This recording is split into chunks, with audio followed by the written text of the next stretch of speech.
Brian লারার প্রতি যে সম্মান দেখিয়েছেন সাউথ আফ্রিকা ব্যাটসম্যান ইয়ান মুল্ডার তা এক কথায় অসাধারণ। যদিও তার এই নিবেদন নিয়ে বিভিন্ন মহলে আছে পক্ষে বিপক্ষে মত। এবার সেখানে সরাসরি মন্তব্য করলেন ব্রায়ান লারা।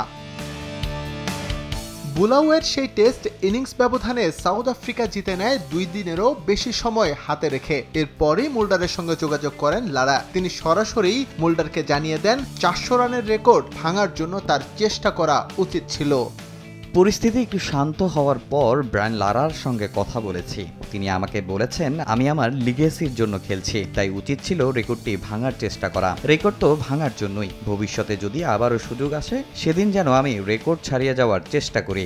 তবে লারার কাছ থেকে এমন মন্তব্য পাওয়ার পরও অবশ্য নিজের অবস্থান পরিবর্তন করতে নারাজ ইয়ান মুল্ডার। তার মতে কিংবদন্তিদের সম্মান দেখানোর জন্য তিনি যা করেছেন সেটাই ঠিক এবং পরবর্তী প্রজন্মের এই বিষয়ের প্রতি শ্রদ্ধা রাখার কথাও বলেন তিনি।